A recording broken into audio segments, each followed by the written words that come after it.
안녕하세요. 한이 많은 70대 여자입니다. 제 또래 분들이 많이 시청하는 걸로 알고 있는데 여러분들께 충격적인 제 사연을 올려 의견을 청취하고자 합니다. 저는 일찍부터 남편을 저 세상으로 보내고 오로지 아들만 바라보며 살아왔습니다. 아들이 10살 때 남편이 교통사고로 그만 저와 제 아들과 생이별을 하고 말았죠. 그렇게 제 아들은 아빠 없이도 바르게 잘 자라주었습니다. 돈이 없어서 빨리 취직하려고 공부를 잘하는데도 상고에 갔고 졸업하자마자 바로 삼성에 취직했지요. 정말 저와 회사밖에 모르는 아들이었습니다. 친구들도 아주 가끔씩만 만났고요. 사춘기도 없었던 거나 다름없었습니다. 저 때문에 철이 참 빨리 들었죠. 그래서 더 안타깝고 미안한 게 많은 아들입니다. 지철아, 너무 회사집 해는 거 아니냐? 친구들이랑 놀고도 싶을 텐데 엄마 걱정은 하지 말고 친구들이랑 놀고 와.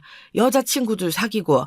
난 네가 계속 회사 일만 열심히 하는 것 같아서 속상하다. 엄마, 난 회사집이 편해요.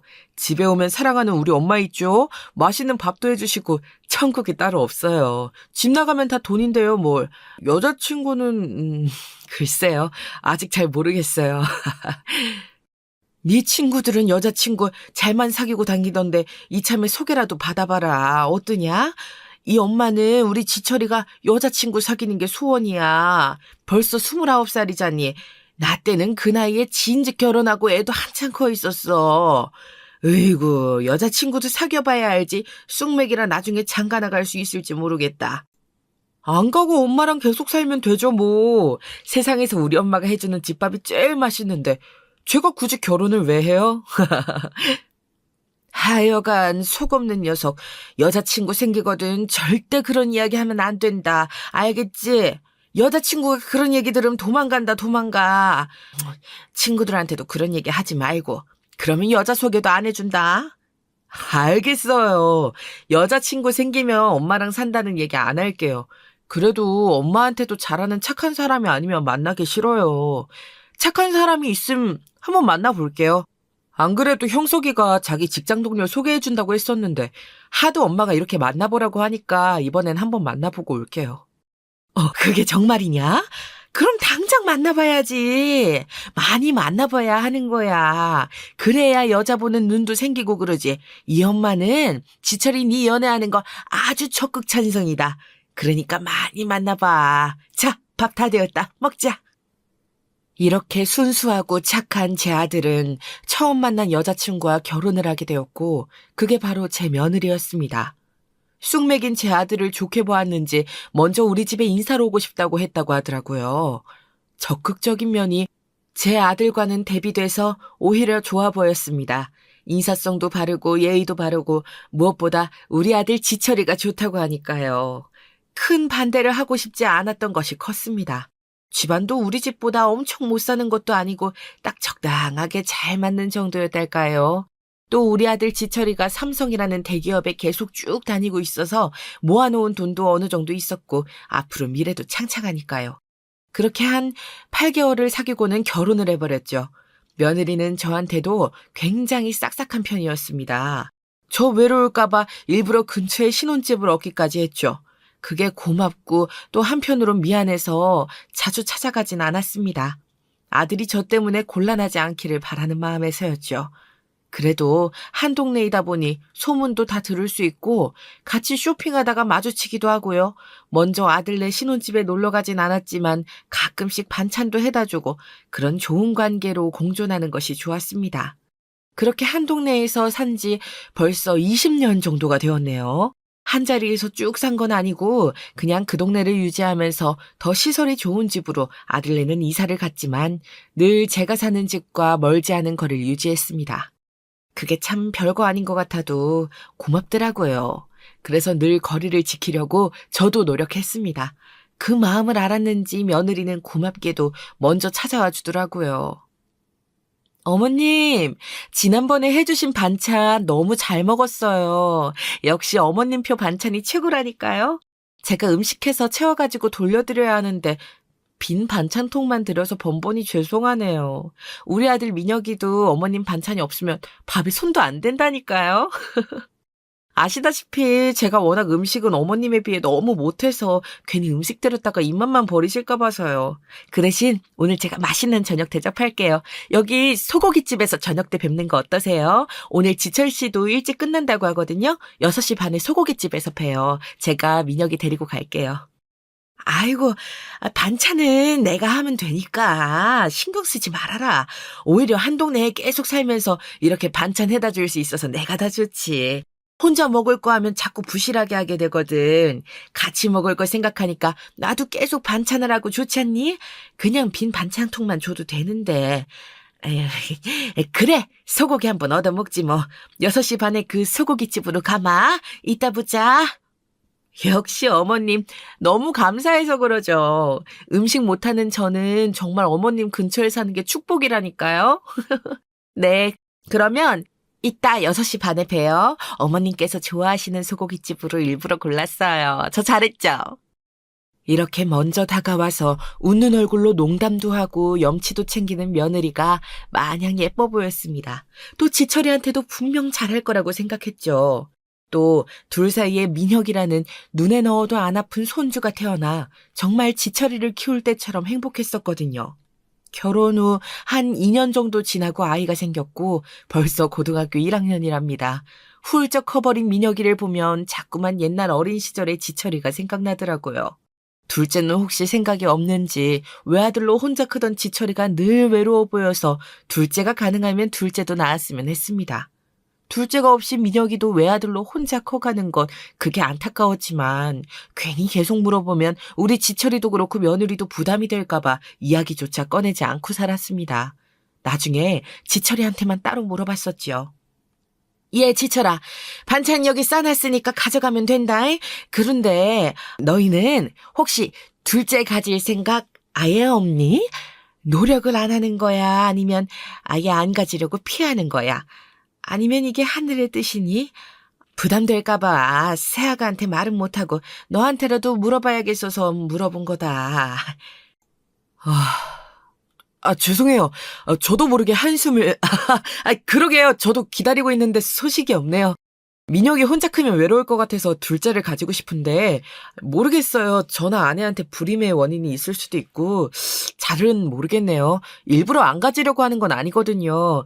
저희가 더 노력해 볼게요. 반찬은 잘 먹을게요. 감사해요. 아니다. 괜히 마음에 담아들지 말고 난 그저 궁금해서 너희가 혹시 일부러 둘째를 안 가질 생각인지가 궁금했던 거지. 뭐 새아가가 힘들다고 하면 내가 민혁이 때보다 더 많이 둘째 돌봐줄 수도 있고 하니까 괜찮다. 아직 뭐 민혁이도 어리니까. 그러니까 조바심 내지 말고 새아가한테 부담 주지 말고 알겠지?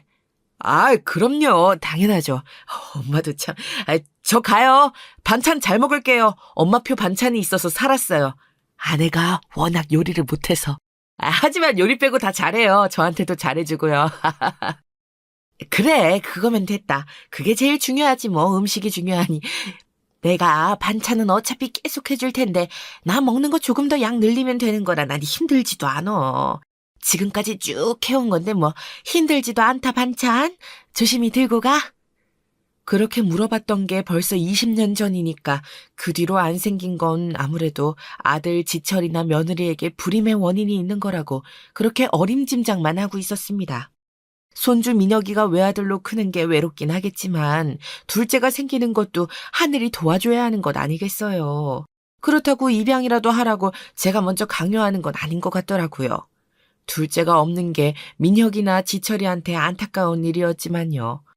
저도 여러 손주를 보고 싶은 마음이 있었는데 지금은 접었죠. 벌써 저도 어엿한 70대 할머니가 되었는걸요. 손주가 없으니 할머니가 아닐까요? 그렇게 아들네와 가까운 거리에서 살면서 매주 반찬을 해줄 정도로 가깝게 지내면서 만족하면서 살아온 지 20년이 되었습니다. 갑자기 아들이 홀로 세상을 떠나기 전까지였죠. 아들은 남편과 마찬가지로 교통사고로 생을 마감했습니다. 그런데 조금 이상한 점이 있었어요. 백주대 낮에 절대 술을 마시지 않는 성실한 아들이 교통사고로 실려왔을 때 만취 상태였다는 겁니다. 무엇이 우리 아들에게 술을 마시게 한 걸까요? 술을 마시지 않았다면 차에 치이지 않았을까요? 이렇게 허망하게 아들이 쉰도 안 돼서 세상을 등지게 되자 모든 세상이 덧없게 느껴지더군요. 인생이 대체 뭘까? 나는 남편도 잡아먹고 아들도 잡아먹은 건가? 이런 몹쓸 생각까지 들더라고요. 아들이 너무 보고 싶었습니다. 아들이 10살 때부터 40 후반이 될 때까지 저는 40년 정도를 아들을 보며 살아왔기 때문이죠. 세상을 살아가는 이유였던 아들이 이렇게 허망하게 가버리자 저도 더 이상 살아야겠다는 생각이 들지 않더라고요. 삶의 의미를 순식간에 잃어버린 기분이었습니다.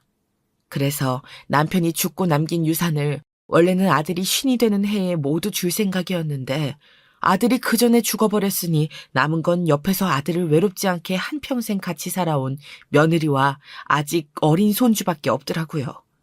그래서 며느리에게 전 재산을 주고 저는 아들을 따라 저 세상으로 가야겠다는 생각을 했습니다. 어떻게 하면 덜 고통스럽게 아들을 따라 빨리 갈 수 있을까 고민하면서 정처 없이 아들과 함께 걷던 동네를 쭉 한 바퀴 돌고 있었습니다. 저도 차에 치이면 어쩌면 즉사에서 고통 없이 먼저 간 아들과 남편을 만날 수도 있지 않을까 이런 생각을 하면서 일부러 천천히 걸어가고 있었습니다. 정말 차에 치일 뻔하기도 했었죠.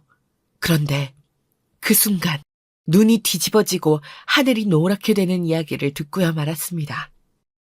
아이고, 저 집 아들 어떻게 죽었는지 자기들 잘 모르지.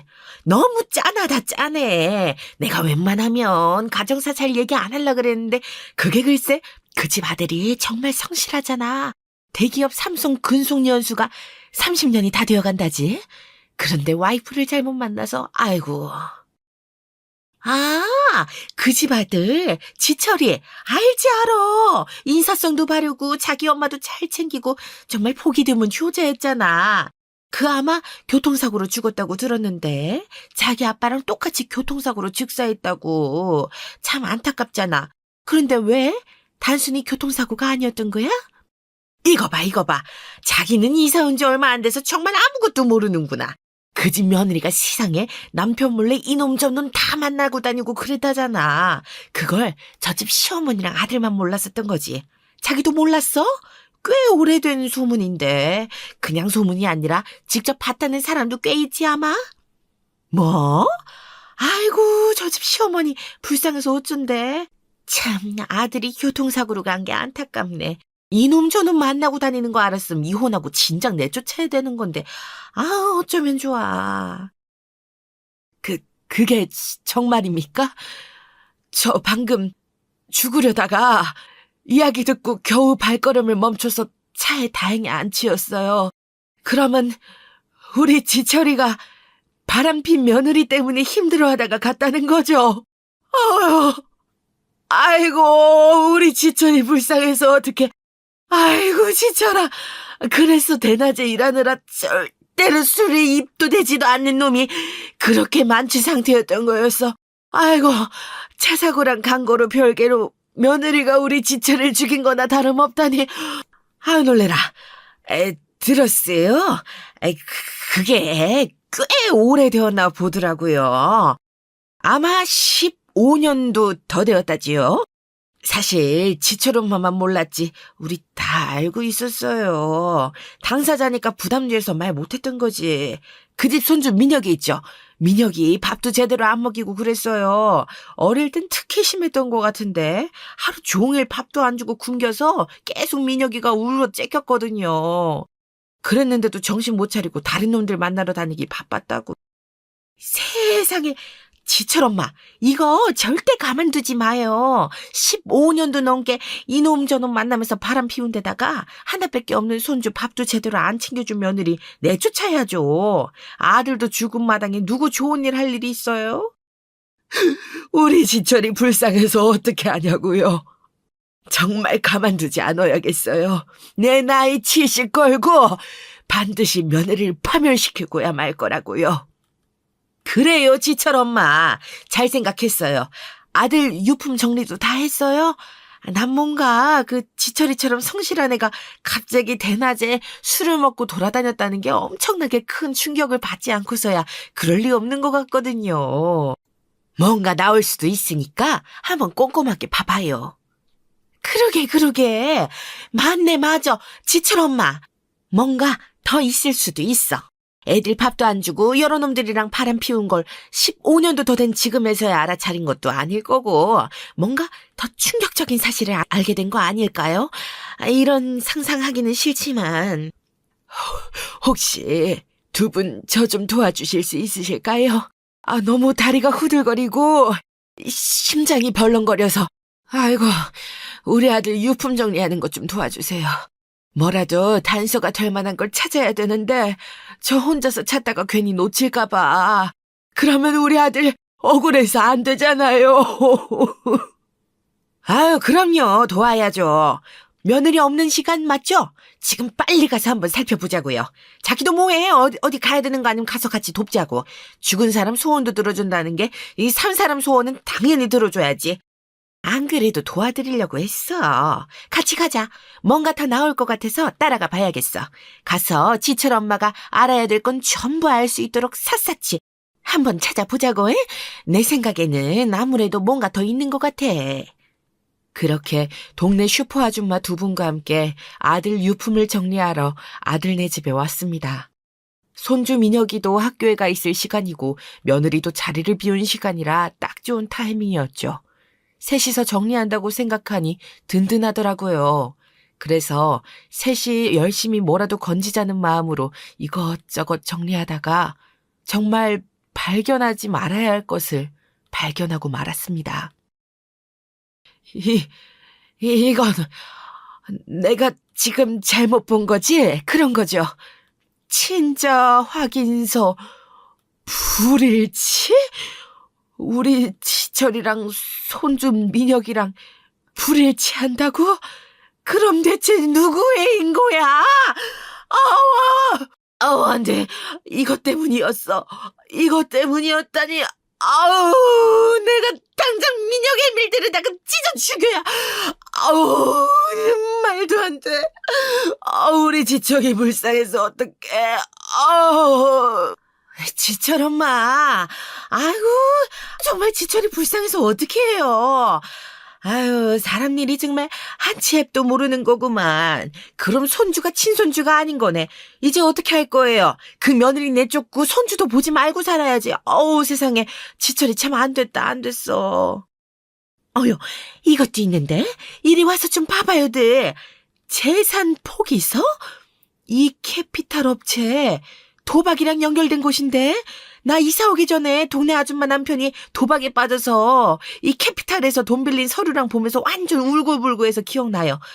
지철 엄마, 아드님 재산 다 날린 것 같은데 이거 정말 어떡한데요? 손주 민혁이가 지철의 아들이 아닌 것도 모자라서 뭐요? 도박? 도박으로 재산이 다 날라갔다고요? 아이고, 어쩌면 까둑 계속 나오는지 무슨 양파도 아니고 이게 정말 사실이라고?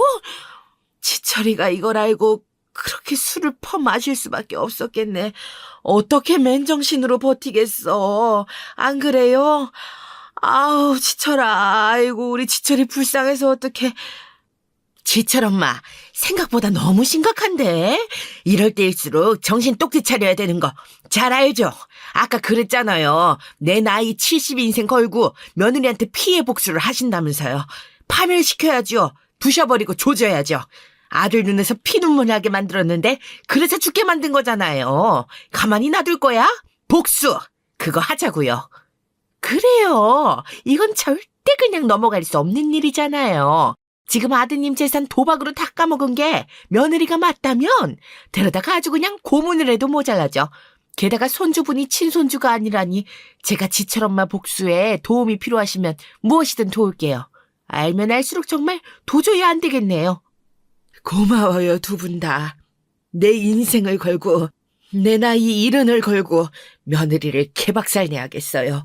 난 그것도 모르고 아들 따라서 세상 떠나고 며느리한테 내 전 재산 남겨주려고 했었는데 그 재산으로 며느리를 어떻게든 파멸시켜야겠어요. 두고 보세요. 다 산산조각 내버릴 거예요. 도움이 필요하면 요청할게요. 정말 고마워요. 우선은 며느리에게 제대로 된 복수를 하기 전에는 모르는 척하려고 아들의 유품을 다시 정리해두고 왔습니다. 주요 증거가 될 만한 재산 포기각서와 친자 확인서는 가지고 나왔고요. 정말 정신이 아득해져 왔습니다. 하나 있는 손주가 다른 씨였다니 아들 지철이가 얼마나 배신감을 느끼고 슬펐을지 너무 가슴이 아프고 아려오더라고요. 어떻게 이렇게 사람이 파렴치할 수가 있을까요? 당장 드는 생각은 며느리와 며느리 불륜 상대들을 싹 다 잡아다가 찢어 죽여버리고 싶었습니다. 정말 그 정도로 너무 화가 나더라고요. 그들에게 어떻게 하든 제 아들은 절대 살아 돌아올 수 없으니까요. 왜 죄 없는 저희 아들만 고통 속에 죽어가야 했던 걸까요? 너무 화가 났습니다. 그리고 이건 하늘의 뜻이라는 생각을 했죠.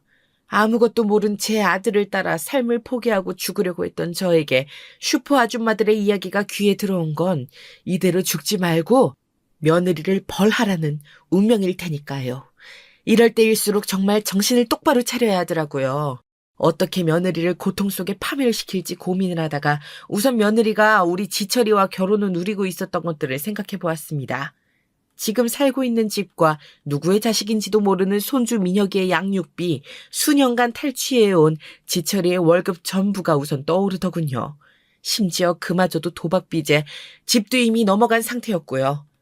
그래서 당장 하루아침에 길가에 내앉아도 이상할 게 전혀 없는 상태였죠. 그래서 가장 먼저 그 집을 강제 집행하도록 했습니다. 하루아침에 거리에 내앉게 만든 것이었죠.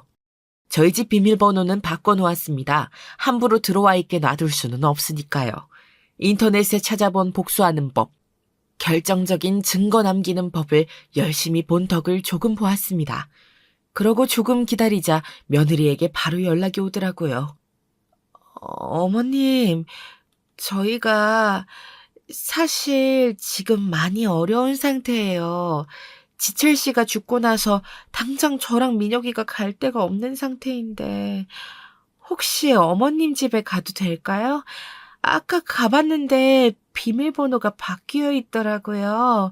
두들겨도 답이 없으시길래 오실 때까지 기다릴까 하다가 전화드렸어요. 정말 뻔뻔하구나. 내가 언제까지 모를 거라고 생각했냐? 민혁이 내 손주도 아니네 관심 없다. 우리 지철이 아들이 아닌 거 내가 모를 줄 알았니? 지철이가 친자 검사한 거 다 확인했다. 네가 도박으로 날려먹은 집 문서도 이미 다 봤고 말이야. 그걸 어떻게 어머님께서 알고 계시는 거예요? 지철 씨가 죽기 전에 얘기한 것도 아닐 테고 도대체 어떻게 하신 거예요? 도박빚이 살짝 있긴 하지만 어머님 돈 있으시잖아요. 민혁이 지철 씨 아들로 벌써 17년이에요, 어머님. 갑자기 이러시면 저희는 어떡해요. 제발 죽은 지철 씨를 봐서라도 그 더러운 입으로 우리 아들 이름 함부로 올리지 마라. 가증스러운 건 넌 사람도 아니야. 네가 날려먹은 집에서 나와서 사는 건 당연한 거 아니니? 뻔뻔하게 네가 죽인 거다. 우리 아들 지철이 네가 죽였어. 살려내라고. 어머님, 제가 도박 때문에 재산 날려먹은 것도 맞고 네, 지철 씨 아이가 아닌 민혁이를 지철 씨 아이로 키운 것도 잘못했고 인정하지만 제가 지철 씨를 죽였다니요. 멀쩡한 남편을 제가 왜 죽였겠어요? 죽일 이유가 전혀 없잖아요. 지철 씨는 아무것도 모르고 죽었어요. 행복하게. 아니! 지철이는 네 그 추악한 면모를 다 알아버렸어. 알고 나서 도저히 감당이 안 되었던 거지. 백주대낮에 일하느라 절대 술은 입에도 대지 않는 우리 지철이가 술을 마신 상태로 도로를 활보한 건 다 너의 그 사악한 비밀들을 알았기 때문이라고 알아? 그건 억지죠, 어머님. 아무리 제 탓을 하고 싶으셨다고 해도 그건 아니죠. 아니에요. 아니라고요. 지철 씨가 그걸 알고 죽었는지 모르고 죽었는지 어떻게 아세요? 어머님께서 지금 제 뒷조사를 꽤 하셨나 본데 지철 씨가 그날 술 마시고 차에 치인 게 제 잘못은 아니잖아요. 안 그래요? 저는 어찌되었든 어머님 며느리고 우리 민혁이도 어머님 손주잖아요. 저희 좀 거두어 주세요. 네? 네? 증거? 증거라고 했니? 지철의 유품에서 네가 도박으로 집 재산을 전부 날린 증거랑 친자 확인서가 나왔어. 이걸 알고 지철이가 어떤 감정으로 술을 마셨을지 상상은 가니? 남편이 죽었는데 유품 정리도 안 했나 봐. 하긴 도박에 미쳤으니 그럴 정신이 없었겠지. 가증스러운 것. 너 같은 건 한 아이의 엄마가 될 자격도 없어. 그래서 지철 씨가 사고 나기 전에 전화를 그렇게 많이 했던 거야. 난 정말 몰랐어요. 정말이에요. 지철 씨가 언제부터 저를 의심하고 그렇게 증거들을 모았는진 몰라도 지철 씨랑 최근까지는 정말 아무 문제 없이 잘 지냈잖아요. 어머님께서 그건 제일 잘 아시잖아요. 저 정말 억울해요. 억울? 억울하다는 소리가 나오니? 정말 뻔뻔하구나, 넌. 끝까지 잘못한 게 없다는 거냐? 어디, 언제까지 그럴 수 있는지 내가 두고 보마. 난 진작부터 집에 있었어. 너랑 민혁이는 더 이상 내 가족이 아니다. 우리 집 앞에서 상주할 생각은 꿈도 꾸지 말고 경찰에 신고해서 잡아가라고 할 테니 민혁에겐 안 듣지만 더럽고 악랄한 엄마를 둔 죄겠지. 그만 썩 꺼져. 이게 내 복수의 전부란 생각은 말고. 그러면 집에 있는데도 안 열어주신 거예요? 정말 너무하시네요, 어머님. 이러시면 지철 씨가 정말 속상하겠어요. 네? 네? 하루아침에 이렇게 내쫓아졌는데 어머님께서 저랑 민혁이를 버리시면 저희는 어디로 가요, 어머님? 그러지 마시고 나와서 이야기해요, 네? 경찰 불렀다. 끌려나가고 싶으면 계속 거기 있어. 네 불륜남들도 같이 신고할 거니까 그렇게 알고 마음대로 해라. 그러자 정말 경찰들이 찾아올 거라고 생각한 건지 불륜남들 정체를 다 들켰다고 생각한 건지 주춤거리면서 사라지더라고요. 저는 유부녀랑 붙어먹은 그 불륜남들 정체까지 알아볼 정신은 아직 없었습니다. 사실 그것보다 더 중요한 건 증거 확보더라고요. 며느리를 다시는 얼굴 들고 다니지 못하게 만들 결정적인 증거를요. 지금까지 통화한 내용을 전부 녹음했거든요. 이 내용을 저는 언론사에도 제보할 거고 경찰에도 넘길 겁니다. 그리고 며느리가 가는 도박장에도 미행을 할 생각이었죠. 제가 따라가면 너무 티가 나고 그래서 탐정을 고용했습니다. 금방 알아내더라고요. 그새를 못 참고 자기 아들인 민혁이는 어떻게 되든 말든 다음날 일찍부터 도박판에 끼웃거리는 며느리를 발견했습니다. 탐정님한테 듣고 증거로 사진 몇 장 폰으로 정송받고 바로 경찰에 신고를 했습니다. 도박장 현장에서 잡혀야 바로 잡혀 들어갈 테니까요. 여사님, 말씀하신 대로 며느리분이 도박장에 있는 거 다 확인했습니다. 사진 폰으로 보내드렸고요. 여기 위치도 보내드렸습니다. 경찰에 신고하시면 출동해서 아마 현장에서 잡혀 들어갈 수 있을 것 같은데요. 제가 계속 망보고 있겠습니다. 얼른 신고해주세요. 정말 감사해요, 탐정님. 역시 일 잘하신다는 소문만큼 일 처리가 확실하시네요. 신고 바로 넣을게요. 며느리가 정말 도박으로 제 아들 재산을 모두 날린 걸 생각하면 경찰을 통해서 깜빵을 보내는 게 아니라 개인적으로 잔인하게 고통스럽게 죽이고 싶은 심정이에요. 아휴, 감옥에서도 금방 나올 것 같아서 분이 안 풀립니다. 더 좋은 방법이 정말 없을까요? 돈은 얼마든지 드릴 수 있어요. 저희가 웬만해서 불법적인 일은 안 하려고 합니다. 합법적인 수준에서 넘어갈 수 있는 걸 그 경계를 왔다 갔다 하면서 의뢰인분들을 도와드리고 있는 거죠. 그렇지만 며느리분은 정말 사연을 들으니 도박만으로 깜빵에 가는 걸로는 도저히 분이 안 풀릴 것 같더라고요. 듣던 제가 격분할 정도였으니까요. 그냥 불륜은 하도 많이 있어서 놀랍지도 않은데 도박으로 전 재산을 날린 것도 모자라서 손주까지 친손주가 아니라면서요. 그렇다면 저라면 이 방법을 쓸 것도 같습니다. 공감해 주셔서 너무 감사해요. 어려운 일 해주시는 거 잘 알고요. 그 방법이라는 게 뭘까요? 어떻게든 더 죗값을 제대로 치르고 이왕이면 평생 감옥에서 살았으면 좋겠어요. 저희 남편을 죽인 건 바로 며느리나 다름없으니까요. 며느리가 체포되기 전에 제가 그쪽 음료수에 마약을 몇 개 풀고 오겠습니다. 눈이 풀리면서 극도로 흥분을 할 테니 아마 체포될 때 수사관들도 눈치챌 겁니다. 그리고 마약까지 묶여서 들어가면 형이 완전히 달라지는 거죠. 대신 이건 좀 비용이 셉니다. 그래도 하실 건가요? 당연하죠. 제 잃은 인생을 걸고 어떻게든 며느리 인생을 박살내기로 결심했습니다. 얼마가 들든 상관없습니다. 당장 실행해 주세요. 꼭 며느리가 깜빵에서 최대한 오래 살게 해주세요. 부탁드립니다. 알겠습니다. 바로 실행하겠습니다. 신고는 제가 신호드리면 그때 해주셔도 늦지 않을 것 같습니다. 도박장에 한번 들어오면 금방 파하지는 않아서요. 조금만 기다려주세요. 예, 감사합니다, 탐정님. 탐정님만 믿고 기다리겠습니다. 정말 너무너무 감사드려요. 이 이야기는 절대 비밀로 하겠습니다. 그렇게 며느리는 경찰에 체포되었고 도박장에서 마약까지 취급한 것으로 덜미가 잡혀서 그 도박장을 운영한 업주는 물론이고 며느리, 도박하던 사람들 모두 마약 사범으로 더 큰 형을 살게 되었습니다. 당연히 억울하다는 모른다는 표정이었지만 증거가 있으니 억울하다고 소리쳐도 소용이 없었겠죠. 그리고 며느리의 친정에 이 모든 사실을 알렸습니다. 며느리가 도박으로 우리 아들 재산을 전부 탕진하고 수없는 불륜을 계속해서 저지른 데다가 손주 민혁이까지 지철이의 아들이 아니라는 사실을 말이죠. 친정에서는 믿을 수 없다며 노발대발했지만 제가 내민 증거들 앞에서는 아무 말도 할 수 없었습니다. 전부 사실이었기 때문이었죠. 결국 증거들을 모두 살펴본 며느리의 친정 식구들은 며느리를 버리기로 결심했는지 변호조차 하지 않고 면회도 안 왔다고 하더라고요. 다 자업자득이겠죠.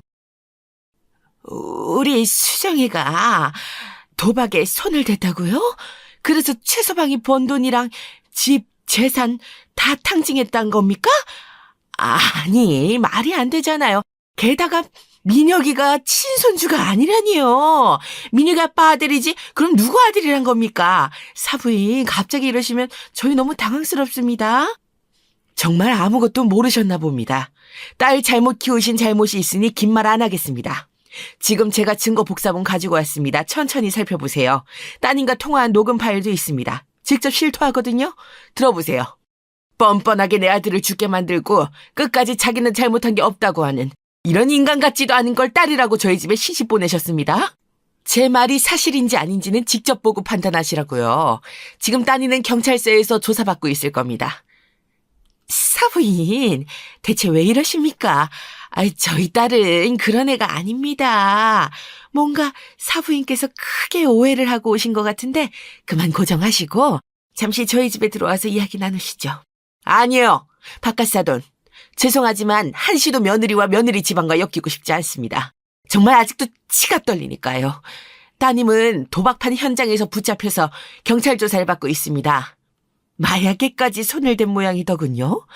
민혁이는 제 손주는 아니지만 바깥사돈과 사부인의 손주는 맞습니다. 그러니 데려다 키워주세요. 민혁이의 존재 자체가 제 아들 지철이에게는 큰 상처이지만 민혁이가 잘못한 건 아니니까요. 제가 드릴 말씀은 이게 답니다. 앞으로 저를 사돈이라고 부르지 마세요. 그럼 이만. 며느리의 친정댁에 찾아가서 모든 걸 이야기하길 참 잘한 것 같습니다. 그래도 민혁이는 할머니 할아버지 손에 제발 잘 자랐으면 좋겠거든요. 제 아들에게는 씻지 못할 상처 그 자체이지만 저는 민혁이를 보면서 옛날에 지철이를 키울 때를 떠올리기도 했었고 민혁이를 보면 지철이가 떠올라서 이제 견딜 수가 없거든요. 감옥에 간 며느리가 민혁이를 제대로 키우는 것은 당연히 불가능한 일이고 친정댁에 있어서 참 다행이란 생각까지 들었습니다. 정말 며느리 곁에 아무도 남지 않게 만들어버린 것이었죠. 계획대로 며느리를 깜빵에 보내고 증거들을 이용해서 우리 아들 지철이와 민혁이의 관계도 아무것도 아닌 것으로 만들려고 했는데 생각보다 참 복잡하더라고요. 그리고 제가 떠나면 어차피 물려줄 사람도 이제 완전히 없는 셈이니까요. 그래서 변호사를 불러서 유서를 썼습니다. 내용은 이랬습니다. 제가 죽으면 제 모든 재산이 며느리나 손주로 되어 있는 민혁이에게 한 푼도 가지 않고 전부 사회에 환원될 수 있도록 하는 것이었죠. 그것까지 해놓고 나니 안심이 되더라고요. 그리고는 마지막으로 저에게 이런 복수를 할 수 있게 해준 동네 슈퍼 아줌마 두 분을 찾아가서 감사 인사를 했습니다. 정말 고마워요. 두 분이 거기서 그렇게 얘기하지 않았다면 저는 아마 진작 이 세상에 없을 겁니다. 우리 아들 지철을 죽게 만든 장본인이 그 사악하고 악랄한 며느리인 줄도 모르고 눈을 감을 뻔했어요. 다시 생각해도 정말 아찔하네요.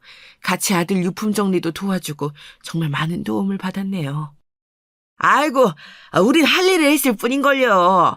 복수는 잘 끝났어요? 우리 너무 궁금해서 정말 소식 너무 기다리고 있었다고요. 지금 얼굴이 핀 거 보니까 복수를 잘 마친 것 같긴 한데. 정말 고생 많으셨어요. 얼마나 마음고생을 했게요.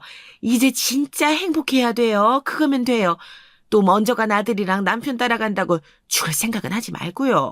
환하게 웃으면서 살자고요. 복수도 다 시원하게 하신 것 같은데. 사실 그렇게 시원하진 않아요. 마음 같아선 살아 돌아오지 못하는 불쌍한 내 아들 지철이보다 더 고통스럽게 죽여버리고 싶어요. 하지만 내가 그런 죄를 짓는 건 먼저 간 지철이랑 남편이 바라지 않을 테니 법이 테두리 안에서 줄 수 있는 벌을 다 주려고 노력했어요. 도박장에서 현장 검거하고 마약까지 엮어서 제대로 들어가 있어요. 그리고 그 파렴치한 짓을 한 걸 사돈댁에선 정말 아무것도 모르고 있더라고요. 도박에 마약까지 아주 싼 것이 가지가지 했네요. 아이고 고생하셨어요. 욕받네요 진짜. 아니 근데 딸이 그 지경이 되도록 정말 사돈댁은 아무것도 몰랐답니까? 말이 되나요? 아유 정말. 내 말이요 내 말이. 아드님 재산도 다 탕진해버리고 도박으로 게다가 마약까지. 어쩐지 제정신으로는 그렇게 못하죠. 그렇고 말고요. 그나저나 사돈댁에서 정말 몰랐다면 충격이 만만치 않았겠는데요. 나였으면 내 자식이어도 당장 내다 버리고 싶었을 것 같아요. 그 사돈댁에서는 어떻게 한다나요? 며느리를 버리다시피 하더라고요. 다행이죠. 며느리를 철저하게 혼자로 만들고 싶었거든요. 우리 지철이를 그렇게 배신감 속에 외롭게 죽어가게 했으니까요. 이놈 저놈 만나고 다닌 것도 정말 죄를 묻고 싶은데 이미 가진 것도 없고 감옥에 들어가 있는 며느리한테 죄목은 추가해도 크게 달라지는 게 없더라고요. 참 허헛하고 생각이 많아지네요. 그래도 벌을 받게 한 게 어디예요. 정말 대단해요. 잘한 거예요. 70인생 헛살지 않았구만요. 나이가 들면서 그 며느린 아마 평생을 후회할 거예요. 늙어갈수록 주변에 아무도 없고 죄값 때문에 교도소에서 천천히 죽어갈 테니까요. 죽고 싶어도 마음대로 못 죽죠. 살면서 후회해도 후회를 계속할 거예요. 그러니 이제 마음 놓아요. 맞아요. 지금까지도 충분히 잘한 복수예요. 여기서 뭘 더 어떻게 할 수 있겠어요. 가족들까지 다 등 돌리게 한 거면 정말 엄청난 복수죠. 그 피 안 섞인 손주는 어떻게 되었어요? 걔는 아드님한테는 안 됐지만 무슨 죄겠어요. 아휴, 안타까워요. 저도 그런 생각 때문에 사돈댁에서 키워주라고 하고 보냈어요. 어미가 그 모양이라 보고 자라면 안 되잖아요. 그 끔찍한 걸 닮은다면 상상도 하기도 싫으니까요. 우리 아들이랑 혼인한 상태에서 낳은 자식이라 친자가 아니어도 호적 정리하고 이런 게 참 복잡하대요. 그래서 그냥 유산을 사회에 환원하는 걸로 복수를 마치기로 했어요. 난 이제 죽어야죠. 아니, 아직 70이면 죽기 너무 아까운 나이잖아요. 뭘 잘못했다고 벌써 죽는다요? 아우 참, 우리랑 같이 세상 더 재미보다 죽어요. 그렇게 쓸 만큼 다 쓰다가 자연스럽게 가도 되는 거잖아요. 어차피 다 쓰고 죽지도 못할 텐데 그동안 아들한테 물려주겠다고 그 돈 제대로 쓴 적도 없을 거 아니에요. 그러니까요. 먼저 간 남편이랑 아들이 이렇게 빨리 따라오라고 먼저 갔겠어요? 남편이랑 아들 몫까지 더 많이 누리다가 오라고 그런 거죠. 분명히 그럴 거예요. 그러니까 죽는다는 생각하지 마요. 며느리가 감옥에서 괴고생하는 거 지켜봐야죠. 먼저 죽으면 그거 진정한 복수 아니에요. 아시죠? 정말 그럴까요? 남편이 일찍 죽고 10살 배기 우리 아들 지철이 하나 보고 겨우 살아왔어요. 지철이 때문에 지금까지 산 거라고 말할 수도 있죠. 그런데 그런 하나뿐인 내 착한 아들이 며느리 잘못 만나서 죽기 전까지 불륜으로 생긴 남의 애를 키우고 도박으로 재산도 다 탕진하고 그걸 알고 감당하기 힘들어서 술을 마시고 차에 치여 죽어버렸어요. 인생이 참 허망하잖아요. 살아갈 의미가 이제 없는 것 같아요. 그래서 생을 마감하려고 했던 거고요. 그러다가 두 분의 이야기를 듣게 된 거예요. 이번에도 우리 이야기를 듣고 인젠 살아야겠다는 생각을 하면 되잖아요. 복수가 인생의 목표는 아니죠. 복수는 수단일 뿐. 돈 걱정 없이 자유롭게 살아요. 다른 거 생각하지 말자고요. 우리한테 감사 인사하러 와서 이런 이야기를 듣는 것도 그냥 우연은 아닐 거예요. 복수를 다짐하게 되었던 그 순간이 운명처럼 느껴졌다면서요. 그 순간처럼 이번에도 죽지 말고 살라는 운명일지 또 알아요? 그러니까 우리랑 같이 살아요. 죽지 마요. 고마워요. 너무 그러게요. 두 분이 이야기하는 걸 듣고 있으니까 정말 죽지 말고 살아도 되지 않을까? 그런 생각이 드는데요. 두 분 혹시 가고 싶은 여행지가 있으세요? 제가 경비 다 댈게요.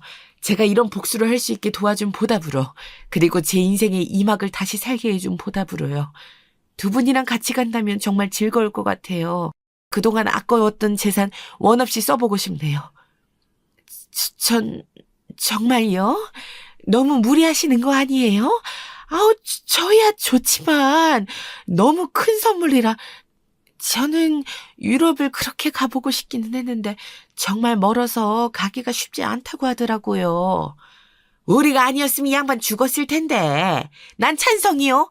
너무 고맙게 그럼 잘 받을게요. 유럽? 유럽 좋네. 유럽부터 가보자고요. 그런데 우리도 갈 수 있으려나요?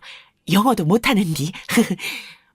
돈이 있는데 뭘 걱정해요. 통역해줄 가이드 한 명 같이 데리고 가면 되죠. 우리만 전담하는 전용 가이드로요. 요즘 세상은 인터넷에 검색하면 다 구할 수 있더라고요. 설명도 엄청 친절하게 다 나와 있고요.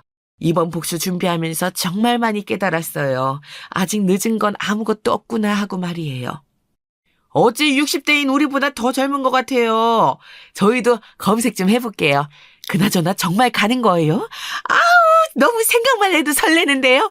꿈만 같아요. 맨날 딸내미가 낳은 손주 돌봐주느라 시간이 잘 안 갔는데 이제 여행하는 동안에는 해방이네요. 저도 둘째 아들이랑 셋째 딸애들 돌봐주느라 죽을 뻔했는데 너무 좋아요. 핑계가 생긴 거잖아요. 여행은 얼마나 길게 갈까요? 유럽이니까 일주일로는 안 되겠죠? 여행 가자고 안 했으면 어쩔 뻔했어요, 다들. 이렇게 돈을 쓸 생각을 하는 건 참 즐거운 거였네요. 어디 보자. 여행 검색해보니까 유럽 여행은 최소 한 달은 잡고 가는 것 같은데 한 달은 무리겠죠? 다들 손주분들 봐주셔야 되니까. 그럼 아니요. 난 한 달 좋아요. 너무 좋아요. 한 달 가버리죠. 어때요? 더 오래도 갈 수 있을 것 같아요. 정말 진심으로요. 그냥 한 달 가죠. 이왕 가는 거 또 언제 가겠어요. 한 달 못 봐준다고 손주들 어쩔 줄 몰라도 걔네가 부모니까 알아서 하겠지요. 이번 한 달만은 쉬어야겠어요. 파업이에요, 파업.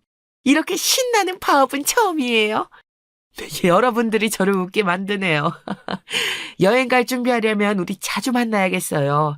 내일도 이 시간에 여기 카페에서 만날까요? 죽음의 순간에서 우연히 듣게 된 동네 슈퍼 아줌마들의 목소리. 그분들이 이번에도 저를 살렸습니다. 이제 더 이상 삶의 목표도 의미도 없다고 생각하고 얼른 죽어버릴까 생각했었거든요. 그런데 아직 죽고 싶지 않았던 게 저의 진심이었나 봅니다. 그걸 깨닫게 해준 두 분이 너무 고맙더라고요.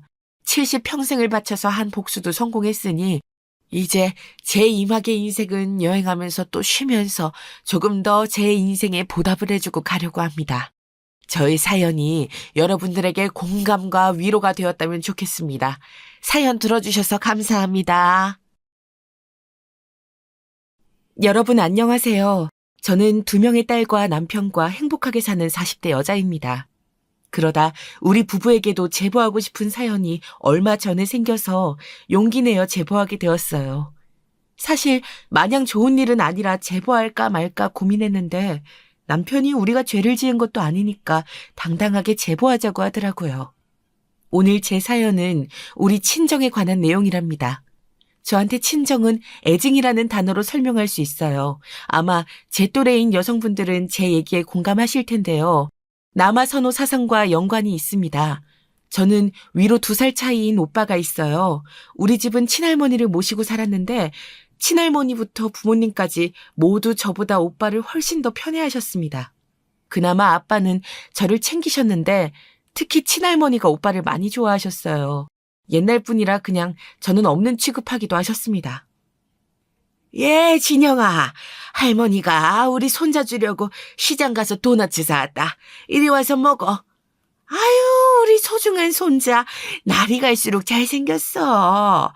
이거 먹고 할머니가 용돈 줄 테니까 친구들이랑 나가서 놀아. 할머니, 저도 도넛 먹고 싶어요. 하나만 먹으면 안 돼요? 안 돼. 여자애들은 간식 먹으면 살쪄. 여자는 자고로 마르고 예뻐야 해. 살찌니까 너는 먹지 마. 내가 우리 손자 주려고 사온 건데 어디서 손을 대려고 해. 저리 가! 가서 너희 오빠 주게 과일이나 깎아와. 할머니는 심지어 먹는 걸로도 차별하셨어요. 엄마가 준비한 간식도 제 입에 들어가면 노발대발하셔서 저는 몰래 방에 가서 먹기도 했답니다. 진영아, 여기가 어디라고 들어와? 남자는 부엌에 들어오면 안 돼. 당장 가서 거실에서 편하게 텔레비전이나 보고 있어. 알겠지? 야! 너는 기집애가 이렇게 손이 늘어서 어떡하니? 나중에 시집은 가겠어? 아까부터 계속 양파만 까고 있네. 빨리빨리 행동해야지. 곧 친척 들어오시는데, 으휴. 명절이나 제사 때도 저는 당연하게 부엌에서 할머니와 엄마를 도왔어요. 반면 오빠는 부엌에 들어오기만 해도 할머니는 소스라치게 놀라며 나가라고 하셨죠. 너 자꾸 이러면 할머니랑 엄마한테 이럴 거야. 당장 나한테 내놔. 집에서 어른들이 오빠를 대놓고 싸고 도니까 당연히 오빠는 버릇이 나빠졌어요. 제가 더 어리고 만만하니까 오빠는 항상 저를 놀리거나 괴롭혔습니다. 할머니가 오빠에게만 맛있는 간식을 주면 일부러 제 앞에서 먹기도 했죠. 이렇게 서러운 편에는 아빠가 돌아가시고 더 심해졌어요. 아이고, 내 새끼. 우리 아들 어떡하니? 불쌍한 우리 아들. 어떡해. 이게 말이 되는 상황이니? 내 새끼. 혼자 열심히 일하더니 이렇게 먼저 가면 어떡해. 여보, 어떡해? 당신이 이렇게 갑자기 죽으면 남은 우린 어떡해? 우리 애들 이제 중학생이야. 어떡해? 나 너무 절망스러워, 여보. 안 돼. 당신 없이 내가 어떻게 애들을 혼자 키워? 아빠는 공장에서 관리자 역할로 일하셨어요. 그날은 기계가 오작동해서 갑작스러운 기계 결함 때문에 아빠는 하루아침에 돌아가시게 되었습니다. 그때 제 나이가 중학생 1학년이었고 오빠는 3학년이었죠. 아빠의 벌이로 5 식구가 살던 상황이었는데 갑작스러운 아빠의 죽음으로 하는 수 없이 엄마가 나가서 식당에서 일하셨어요. 평범하게 살던 우리가 이제는 평범하게 못 미치는 형편이 되었습니다. 그러면서 할머니는 오빠에 대한 집착이 더 심해졌어요. 가여운 우리 손자, 너를 보면 네 아빠가 떠올라. 우리 아들하고 똑 닮았어. 할머니한테 남은 건 우리 손자다. 내 새끼, 너가 우리 가문의 대를 이어야 해, 알겠지? 아들을 잃은 할머니에게 남은 것은 오직 우리 오빠였습니다. 아빠가 없는 것은 저도 똑같았는데 할머니에게 전 안중에도 없었죠. 제가 진짜 제일 서럽게 생각했던 것은 바로 진로 문제였어요. 학교에서 선생님도 나한테 미술에 재능 있대. 엄마는 오빠 학부모 상담회만 가서 모르지. 나 미술대회만 나가면 상 타는 거 몰라? 그렇게 담임 선생님이 엄마한테 학교 오라고 하는데 어떻게 한 번을 안 와? 지선아, 엄마가 식당에서 일하느라 못 가는 거잖아. 우리 딸이 미술 잘하는 거 엄마도 기뻐. 그런데 우리가 아빠 돌아가시고 지금 집안 형편이 안 좋잖아. 들어보니까 미술이 돈이 많이 필요하다고 하더라고. 지선아, 엄마가 너무 미안해. 우리 지선이한테 미술을 시킬 자신이 없어. 도대체 왜? 엄마, 그렇게 집안 형편이 나한테 투자하기 힘든 거면 오빠도 마찬가지 아니야? 왜 오빠는 나도 한 번을 안 받은 과외를 저렇게 받아? 심지어 과외 받는 오빠보다 내가 공부 더 잘하잖아. 나 너무 서러워. 나도 엄마 자식이야. 시끄럽다. 여자가 뭐가 저렇게 목소리가 커? 그리고 그 망할 놈의 미술. 나도 그러겠다. 이게 뭐라고 아침부터 집안을 시끄럽게 해, 정신사납게. 할머니도 너무해요. 맨날 진영이 오빠만 찾고 제가 더 공부 잘하고 학교에서 사고도 안 치는데 왜 맨날 저한텐 화내고 소리 지르고 신경질만 내세요? 어려서부터 저는 미술에 상당한 재능이 있었어요. 오죽하면 학교에서 선생님들이 나서서 미술 쪽으로 가라고 하실 정도였습니다. 그런데 엄마와 할머니는 그 사실을 알면서도 저를 절대 지원해주지 않았어요. 엄마는 미안하다는 말이라도 하셨지만 할머니는 오히려 저한테 뭐라고 하실 정도였습니다. 심지어 할머니가 어떤 행동을 하셨는지 아세요? 여자애가 무슨 공부나 미술을 한다고 합니까? 얘는 그냥 졸업하면 바로 공장에 취직을 하거나 아무 곳이나 가서 일할 거니까 미술하라고 부추기지 마세요. 자꾸 선생님이 옆에서 바람을 넣으니까 집에 와서 종일 징징대잖아요. 할머니, 여기 학교잖아요. 여기까지 와서 뭐라 하시면 어떡해요. 선생님, 제가 대신 죄송해요. 저도 할머니가 찾아와서 이렇게 난리를 치실 줄은 전혀 몰랐어요. 난리? 난리는 무슨 난리? 네가 답도 없는 우리 집 형편 알면서 집에서 미술 시켜달라고 찡찡대는 게 난리지. 왜 이렇게 철이 없는 거야? 미술은 무슨 미술이야? 할머니는 급기야 학교까지 찾아와서 선생님에게 윽박지르며 말했습니다. 저는 그 모습을 보고 너무 속상하고 서럽고 온갖 감정이 다 밀려왔어요. 지선아, 선생님은 괜찮아. 우리 지선이가 마음이 다치지 않았으면 좋겠다. 지선이 너는 분명히 미술에 재능이 있어. 지선이 네 잘못이 아니니까 너무 마음 아파하지 마. 알겠지? 선생님은 오히려 그런 저를 위로해 주셨죠. 제가 화가 났던 것은 단순히 집안 형편이 좋지 않아 미술 쪽으로 진로를 정하지 못해서가 아니었어요. 바로 오빠와 너무 비교되어 그런 거였습니다. 오빠는 저는 평생 받아본 적 없는 지원을 받았거든요. 오빠, 무슨 문제집이 이렇게 깨끗해? 나야 좋지만 오빠는 그렇게 할머니랑 엄마한테 지원받으면서 공부를 안 하고 밖에서 친구들하고 놀기 바빠? 내가 오빠였으면 너무 감사하고 미안해서 공부 열심히 했을 텐데. 시끄러워. 공부 잘한다고 지금 유세 떠냐? 어차피 할머니랑 엄만 네가 대학 가도 등록금 안 내줄 텐데 그냥 포기해. 그리고 내가 밖에서 친구들하고 노는 거 네가 뭔데 신경 써. 오빠는 그렇게 없는 형편에 전폭적인 지원을 받았으면서 오히려 밖으로 나돌았어요. 비행 청소년이란 말 아시죠? 엄마와 할머니가 과외를 붙여주고 문제집을 몇 권을 사주어도 오빠는 거들떠보지 않았습니다. 지원을 전혀 받지 못한 제가 성적이 훨씬 좋았어요. 엄마, 할머니, 나 이번에 반에서 2등 했어요. 선생님이 이대로만 계속 공부하면 서울에 있는 대학에 갈 수 있다고 하셨어요. 다행이죠? 아, 그래? 지선아, 그런데 엄마가 할 말이 있어. 우리 집이 지금 빚도 많고 들어갈 돈이 워낙 많잖아. 그래서 지선이 너가 대학에 입학하면 참 좋지만 등록금이... 아휴. 오빠는 대학 다 떨어져서 재수까지 시켰잖아. 오빠는 돈을 퍼부었는데 실패했고 나는 지원 하나도 안 해줬는데 알아서 대학 가는 거고. 그런데도 오빠한테 줄 학자금은 있고 나한테 줄 돈은 없는 거야? 나는 다리 밑에서 주워왔어? 왜 도대체 맨날 오빠한테만 그러냐고. 시끄럽다. 네 오빠는 우리 가문의 대를 이을 사람이고 너는 출가외인이라 결혼하면 그만인데 너한테 왜 신경을 써야 하는데? 그렇게 공부를 떵떵거릴 거면 장학금 받고 다니든가. 지선아, 엄마가 미안해. 엄마도 지선이 대학 보내고 싶어. 그런데 도저히 지금 2명을 대학에 보낼 형편이 아니야. 뭐가 미안하니? 난 하나도 미안하지 않아. 네 오빠 먹을 고기나 시장 가서 사와. 어우, 여자애가 저렇게 시끄럽게 앵앵대고 귀 아파서 뭐. 엄마는 그래도 저에게 미안해 하셨는데 할머니는 전혀 그런 게 없었어요. 이 서러움은 결국 성인이 되어서도 이어졌습니다. 오빠는 대학에 다 떨어져서 재수까지 했는데 저는 대학에 입학은 했으나 다니질 못했어요. 당장 돈이 없어서 엄마가 곤란해하는 것을 알았거든요. 할머니, 저 집 앞에 있는 전문대라도 보내주세요. 그래도 대학 졸업장이 필요하지 않겠어요? 오빠처럼 4년제 대학을 보내달라는 게 아니에요. 2년이라도 대학에 다니게 해주세요. 안 된다. 우리 집 형편을 알면서도 그러니 나 같으면 너희 엄마 불쌍해서 자진해서 공장이라도 들어갔을 텐데 넌 애가 왜 이렇게 철이 없니?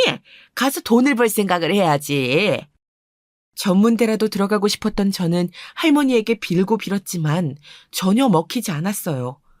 미술에 재능이 있었고 공부도 잘했던 저는 그렇게 대학에 다니지 못했습니다. 결국 다 포기하고 저는 대학이 아니고 집 주변에 있던 신발 공장에 들어가서 일했어요. 공장에 가서도 참 많은 일이 일어났습니다. 첫 번째로는 오빠였어요. 오빠는 집에서 할머니와 엄마가 오냐오냐 키운 탓에 자기밖에 모르던 인간이었거든요. 열심히 엄마가 일한 돈으로 공부를 시켜도 하지 않았고 밖에서 친구들과 어울리기 바빴습니다. 차라리 그럴 거면 건전하게 놀던가 오빠는 사골 치고 돌아다녔어요. 엄마, 집안 꼴이 왜 이래? 어디 도둑이라도 들었던 거야? 아니 무슨 집안이 이렇게 난장판이야. 무슨 일이 있었던 거야? 화분도 다 깨지고 이게 뭐야? 말해봐. 지선아, 어떡하니? 어떡해. 진영이가 네 오빠가 도박하느라 사찰 썼나 봐. 아까 사채업자들이 찾아와서 집안 살림을 다 뒤졌어. 어떡하니? 당장 2천만 원 어디서 구해? 할머니는 사채업자랑 싸우다 다쳐서 지금 병원에 있어. 뭐? 지금 오빠는 어딨어? 도박? 사채? 진짜 사람이 어떻게 그래? 왜 이렇게 매번 사고를 치고 돌아다니는 거냐고. 내가 못 살아. 어디를 갔는지 모르겠어. 당장 돈이 없는데 집이라도 팔아서 갚아야 해. 사채업자들이 언제 또 찾아올지 모르잖아. 또 오면 집주인이 분명 뭐라고 할 텐데 차라리 빨리 팔아서 갚고 우리가 이사 가자. 오빠는 제가 그렇게 가고 싶어 했던 대학에 갔으면서 막상 학교에 잘 나가지도 않았습니다. 친구들과 술 마시고 돌아다니기 바빴죠. 경찰서도 얼마나 드나들었는지 몰라요. 저도 파출소와 경찰서에 오빠를 데리러 갔던 적이 한두 번이 아니었거든요. 그런 오빠는 도박에 사채까지 끌어다 써서 사채업자가 집을 찾아오기까지 했답니다. 오빠 네가 제정신이야? 도대체 무슨 정신으로 사는 거야? 내가 오빠였으면 이렇게 안 살아. 고맙게 생각하고 가족들한테 미안해서라도 이렇게 못 산다고. 오빠 때문에 우리 집 팔고 지하 단칸방으로 이사 가잖아. 미안하지도 않아? 야! 그만하라고. 야, 네가 뭔데 나한테 이래. 나라고 그러고 싶어? 자꾸 도박 하는데 그 도박으로 오히려 억대 부자 되는 사람도 있다고. 내 친구 창석이 알지? 걔도 도박으로 집 샀어. 그러니까 좀 기다려봐. 말이 되는 소리를 해. 그러다 우리 진짜 길바닥에 앉게 생겼잖아, 오빠. 제발 부탁이야. 정신 차리고 대학 다녀. 내가 공장 다니면서 월급 다 우리 집 생활비로 쓰잖아. 이렇게 빌게 제발. 내가 알아서 할 테니까 넌 나한테 뭐라고 하지 마. 사채업자들이 찾아오면 그냥 어디 가서 죽었다 그래. 이놈의 집구석. 오빠는 심지어 제가 그렇게 빌고 빌어도 들은 척도 하지 않았어요. 방귀 낀 놈이 성낸다고 오히려 저한테 뭐라 그랬죠. 공장에서 잔업을 하며 열심히 돈을 모아도 그게 다 오빠가 사고치고 돌아다니는 걸 수습하기 바빴어요. 엄마, 나 이렇게는 안 되겠어. 이게 한두 번도 아니잖아. 나도 내 인생이 있고 결혼도 하고 싶어. 이렇게 계속 오빠한테 내가 모은 돈을 쓰면 나는 어떡해? 이번엔 나도 합의금 못 보태. 가족이 좋은 게 뭐냐? 너는 네 오빠가 지금 교도소에 들어가게 생겼는데 그런 말이 나와? 네가 그러고도 동생이야, 당장 돈 내놔. 통장 어딨어? 안 내놔? 내 돈이에요. 제가 몸 어깨랑 무릎 다 상해가면서 열심히 일한 제 월급이라고요. 이걸 왜 도대체 오빠 합의금으로 써야 돼요? 분명 저번에 이번이 마지막이라고 했잖아요. 저 그거 똑똑히 기억하고 있어요. 절대 못 져요. 지선아, 미안해. 한 번만 도와주면 안 될까? 이번에는 진짜 네 오빠 경찰서에서도 안 봐줘. 이대로 교도소 갈 수도 있어. 엄마가 이래서 너한테 갚을게. 그러니까 딱 마지막이라고 생각하고 도와주라. 남자가 바깥 생활하다 보면 이럴 수도 있는 거야. 돈 안 내나? 네가 그러고도 사람이냐? 나중에는 저도 당하기만 하지 않고 돈을 안 주려고 했죠. 그런데 진짜로 오빠는 합의하지 않으면 당장 교도소에 들어가야 하는 상황이 발생했어요. 결혼 자금으로 모은 돈까지 모두 다 뺏기게 되었습니다. 이런 상황에서 저는 너무 절망적이었어요. 그래서 그때부터 가족들에게 모은 돈을 절대 말하지 않았죠. 그런데 두 번째 불행이 닥쳐왔어요. 바로 할머니의 병간호였습니다. 할머니는 유난히 나이에 비해 정정하신 편이었어요. 어디 무릎이나 허리가 안 좋지도 않았고 특별히 큰 병에 걸리지도 않았습니다. 그런데 그러다 할머니가 크게 다치게 된 계기가 있었어요.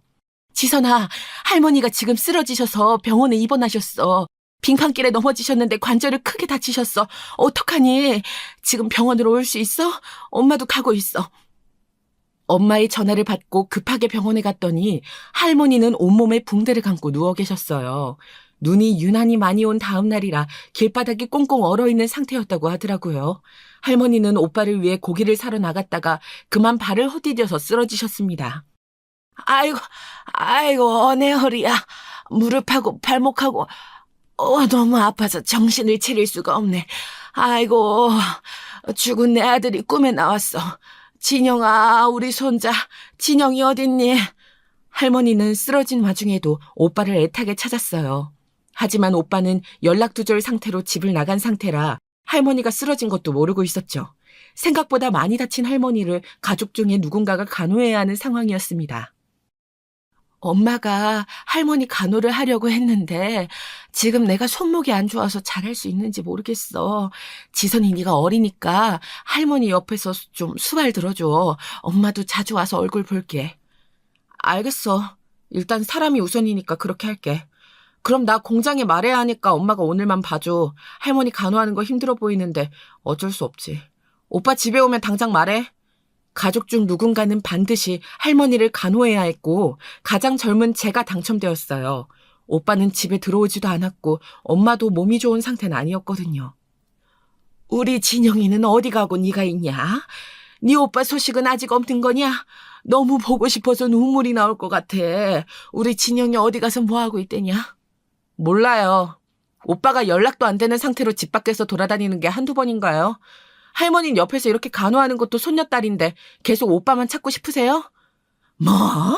누가 너 보고 옆에 있으래? 내가 그러라 그랬어? 네가 자발적으로 있으면서 나한테 왜 그래? 그럴 거면 너 나가. 나가고 우리 손자 데려와. 데려오라고. 나도 너 보기 싫어. 환자분 진정하세요. 보호자분, 환자분 진정하셔야 해요. 이렇게 난동 부리면 안 돼요. 할머니를 간호하며 저는 더 서러운 일이 많았어요. 옆에서 거동이 불편한 몸을 도와주는 것은 난데 할머니는 계속해서 오빠를 찾기 바빴거든요. 오빠는 대학은 다니지도 않았고 열심히 밖에서 나이트를 가거나 놀기 바빴습니다. 이런 가정 형편에서 저에게 한 줄기 빛이 나타났어요. 지선 씨, 많이 기다렸어요? 내가 최대한 빨리 오려고 했는데 늦은 건 아니죠? 기다리게 해서 미안해요. 우리 맛있는 거 먹으러 가요. 준석 씨, 아니에요. 저도 온 지 5분밖에 안 됐어요. 일단 조금 진정하고 천천히 가요. 제가 알아보니까 여기 식당이 그렇게 맛있다고 하더라고요. 저기로 가요. 바로 저에게도 드디어 남자친구가 생겼습니다. 이름은 김준석이었고 친구의 소개로 만나게 되었어요.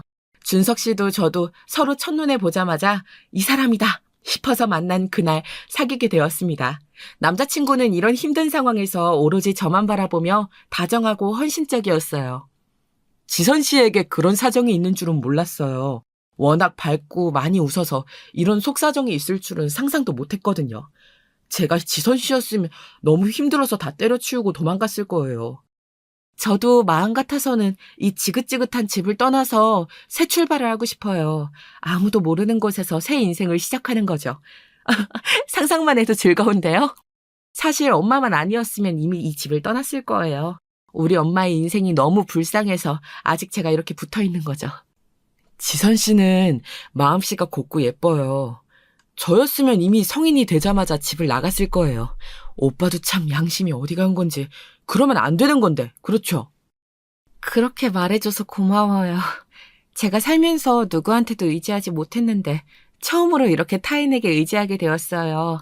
준석 씨를 만나기 전에는 무슨 정신으로 살았는지 모르겠어요. 실제로 남자친구는 저에게 아주 큰 힘이 되어주었어요. 그때가 혼자 병원에서 할머니를 간호하던 때였는데 병간호가 절대 쉬운 일이 아니었거든요. 몸도 마음도 힘들었던 저를 유일하게 위로하고 제 마음을 알아주던 사람이 바로 준석 씨였습니다. 그리고 한 가지 안타까운 소식이 있는데 할머니는 그렇게 쓰러지셔서 일어나지 못하셨어요. 몸을 아예 못 움직이셔서 온갖 합병증이 다 생겼고 그대로 하늘나라로 가게 되었습니다. 준석 씨, 여기까지 와줘서 진짜 감사해요. 할머니를 생각하면 미운 감정이 더 컸는데 막상 이렇게 돌아가시니까 마음이 좋진 않아요. 아빠도 그렇고 집안 어른들이 돌아가시는 게 저한테는 힘든 일이에요. 할머니가 미웠는데 왜 슬플까요? 가까운 사람이 죽는다는 것은 언제나 슬픈 일이에요. 다시는 못 보게 되는 거잖아요. 마음 잘 추스르시길 바랄게요. 아, 그런데 혹시 저분이 오빠 맞아요? 네, 맞아요. 할머니가 돌아가셨다고 연락하니 집에 왔더라고요. 어디서 싸움을 하고 돌아다니는지 얼굴에 피딱지가... 소개하기 부끄럽지만 가서 인사하실래요? 준석 씨는 할머니의 장례식장에도 와주었어요. 오빠는 상주 노릇을 제대로 하지 않고 본인 친구들과 술을 마시기 바빴습니다. 그런 오빠 대신 장례식장 일을 나서서 했던 것은 바로 준석 씨였어요. 지선아, 네가 남자 하나는 정말 잘 만났다. 저런 사람하고 결혼해야 고생을 하네. 알지?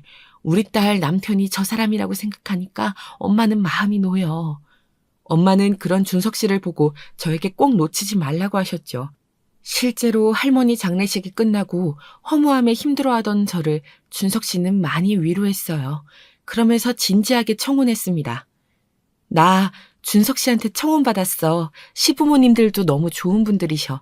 내가 인사 갔더니 복덩이라고 부르시더라. 엄마, 나 먼저 결혼할게. 나 이제 내 인생 살고 싶어. 그래, 알겠다. 네 오빠는 만나는 여자가 있는 것 같긴 하던데 지선이 너라도 정상적인 결혼 생활하면 엄마야 환영이지.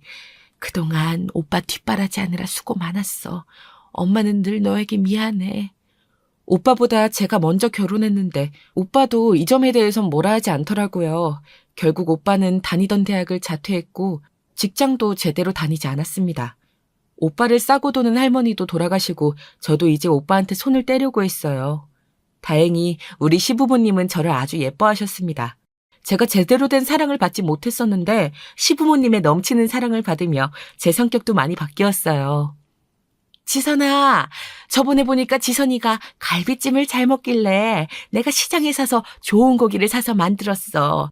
우리 며느리 몸이 항상 우선이니까 잘 챙겨 먹고 혹시라도 김치나 다른 반찬 떨어지면 말해. 알겠지? 아가, 용돈이다. 매번 우리 아들 집에서 잘 챙겨줘서 고마워. 우리 집에 복덩이야. 혹시라도 물건이나 돈이 더 필요하면 언제든지 말하렴. 제가 다른 복은 몰라도 시댁과 남편복 하나는 타고났거든요. 마치 어린 시절을 보상받는 기분이었습니다.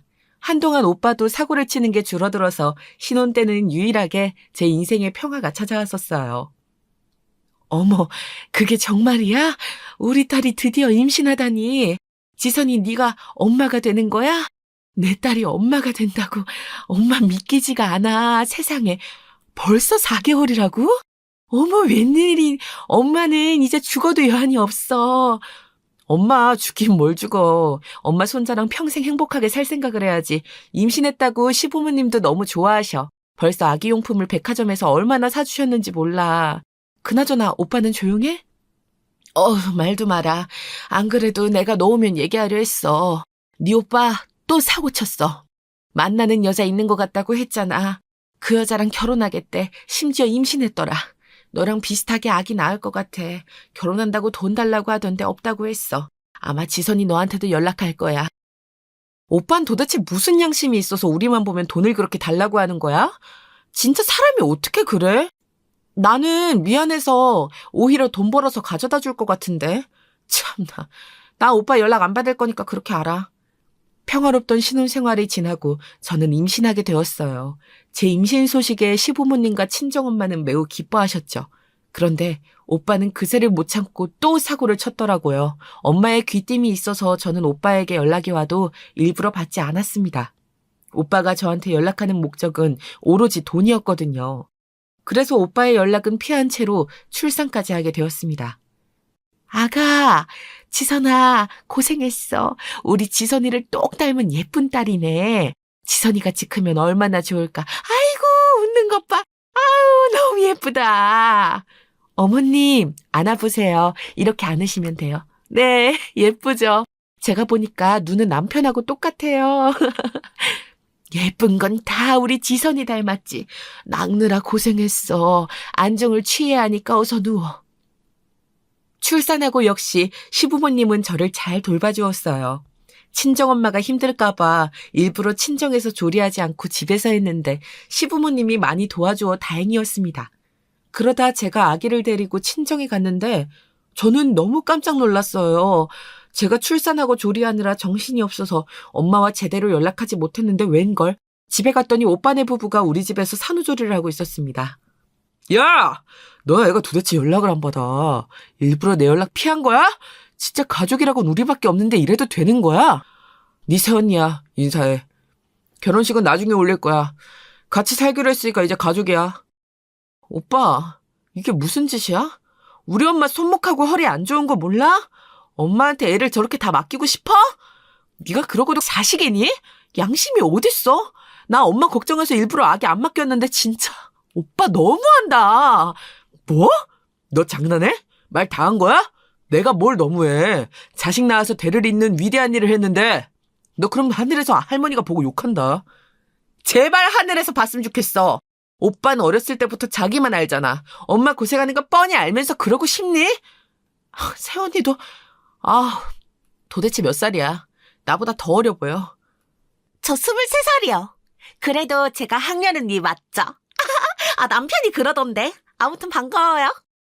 저는 오빠네 부부를 보고 할 말 잃었어요. 결혼식도 올리지 않고 아기를 낳자마자 집으로 온 오빠도 이해가 가지 않았고 어린 나이에 임신해서 시댁에 사는 새언니도 이해가 가지 않았습니다. 지선아, 너무 그러지 마. 엄마는 괜찮아. 우리 딸 아기 낳느라 고생했어. 엄마가 대신 미안하다. 네 오빠가 갈 곳이 없다 그러는데 차마 내쫓질 못하겠어. 저러고 몇 년 뒤에 분가하기로 했으니까 괜찮아. 오빠가 과연 나갈까? 절대 안 나갈걸. 저러고 그냥 엄마랑 같이 사는 거지. 아이고, 내가 진짜 오빠만 보면 한숨이 푹푹 나와. 어떻게 저렇게 사람이 양심이 없을 수가 있어? 오빠네 부부는 정작 아무렇지도 않게 자기 집처럼 행동했어요. 들어봤더니 새언니는 무슨 어디 노래방에서 만났다고 하더라고요. 당연히 제대로 된 직장에 다니지 않았고 무직이었습니다. 오빠도 어디 불법적인 일을 하는 것 같았는데 정확히 알고 싶은 마음도 들지 않았어요. 아예 오빠네 부부와 엮이고 싶지 않았죠. 그런데 확실히 엄마와 같이 사니까 자꾸 연락이 왔습니다. 지선아, 혹시 남는 기저귀나 용품 있니? 우리가 사려고 했는데 무슨 분이랑 기저귀 값이 이렇게 비싸. 남는 거 있으면 좀 줄래? 미안하다. 사려고 해도 너무 비싸서. 알겠어. 내가 이따 오후에 가지고 집으로 갈게. 오빠는 도대체 자기 자식이 기저귀도 없는데 집에서 뭐 하는 거야? 나가서 막노닥이라도 하라 그래. 공장이라도 들어가서 돈을 벌어오라 하라고. 어제 보니까 일하러 나가더라. 그래도 네 오빠 아기 있다고 나름 일하니까 너무 뭐라고 하지는 마. 이따 집에 와서 눈치 주지 마. 알겠지? 엄마가 대신 미안해. 엄마가 대신 미안할 일이 어딨어. 엄마한테 생활비도 안 주지. 내가 엄마한테 몰래 준 용돈들 절대 티내지 마. 그거 알면 또 나한테까지 돈 빌려달라고 하니까. 알겠어. 엄마가 절대 말 안 할게. 이따 오면 엄마가 맛있는 밥 해줄 테니까 먹지 말고 와. 미안하다. 오빠는 나가서 일하긴 했는데 그 벌이가 시원치 않았어요. 막노동으로 일당을 받아도 본인 인생이 힘들다며 술을 자주 마셔서 그 술값으로 나가곤 했죠. 사실 오빠와 새언니만 생각하면 저도 지원해주고 싶지 않았습니다. 그런데 아무 죄도 없는 조카와 우리 엄마를 생각하니 자꾸 돈을 챙겨주게 되더라고요. 여보, 당신한테 너무 미안해. 내가 당신이 이렇게 아버님하고 힘들게 회사 운영하면서 번 돈을 자꾸 친정에 가져다 주잖아. 우리 엄마도 항상 당신에게 고맙고 미안하대. 내가 시댁에 더 잘할게. 너무 고마워. 여보, 나는 괜찮아. 그냥 당신하고 우리 딸이 건강하고 행복하면 그걸로 된 거야. 그리고 우리가 상대적으로 여유 있게 사니까 우리가 베풀자. 남편에게도 한없이 미안하고 고마웠습니다. 시아버지와 남편은 작은 소기업을 운영했는데 새벽부터 나가서 일했거든요. 얼마나 고생하는지 아는 저는 미안한 마음뿐이었어요. 그래서 시댁에 더 잘하려고 애썼습니다. 어머, 지선아, 감동이다. 내 생일이라고 이렇게 직접 케이크를 만들었어? 나 진짜 살면서 이런 거 처음 받아봐. 며느리가 들어오더니 이런 호강도 하고 세상에 눈물이 나오네. 에이, 어머니, 제가 앞으로 더 잘할게요. 그러니까 울지 마세요. 저야말로 결혼하고 인생이 아예 바뀌었어요. 이런 사랑을 받아도 되는 건지 오히려 제가 더 감사해요. 시부모님 생신이 되면 저는 케이크도 직접 만들고 미역국도 끓이고 최선을 다했습니다. 이 밖에도 자주 모시고 여행도 다녔고 시댁 행사가 있으면 절대 빠지지 않았어요. 친정에 얼마나 많은 도움을 주는지 아니까 저도 갚고 싶었죠. 이런 제 속도 모르고 오빠는 심지어 우리 부부에게 돈을 빌려달라고 당당하게 말한 적도 수도 없이 많아요. 오빠는 나한테 돈 빌려달라는 말 말고는 할 말이 없어? 도대체 사람이 왜 그래? 내가 무슨 누르면 돈 나오는 자판기야? 양심이 어딨니? 저번에 내가 준 돈은 어디다 썼어? 나도 남편한테 말하는 거 민망해. 이제 줄 돈 없어. 야, 내가 나 혼자 먹고 사냐? 너는 남편 잘 만나서 호화롭게 사니까 안 그래도 되겠지. 그래, 너 잘났어. 어? 근데 내가 혼자 사냐고. 엄마 모시고 사는 거 몰라? 나도 힘든데 나한테 왜 그래? 오빠, 말 잘했네. 엄마 병원에 데리고 가고 엄마 병원비 결제하는 건 누구야? 그거 다 우리 남편 돈이잖아. 매번 병원에 데려가고 데리고 오는 것도 나야. 새언니는 도대체 집에서 뭐 하는데? 혼자 집에서 놀고 먹잖아. 네 새언니가 몸이 안 좋은 걸 어떡하냐? 우리도 다 사정이 있다고. 나라고 이렇게 살고 싶어서 살아? 섭섭하게 왜 이래? 우리 그래도 피를 나눈 남매잖아. 어려울수록 돕고 살아야지. 어린 나이면서 뭐가 그렇게 몸이 안 좋아. 우리 엄마도 몸 안 좋은데 혼자 아기 보고 있잖아. 오빠랑 새언니는 아기 낳아놓고 그렇게 나 몰라라 엄마한테 맡기는 게 말이 된다고 생각해?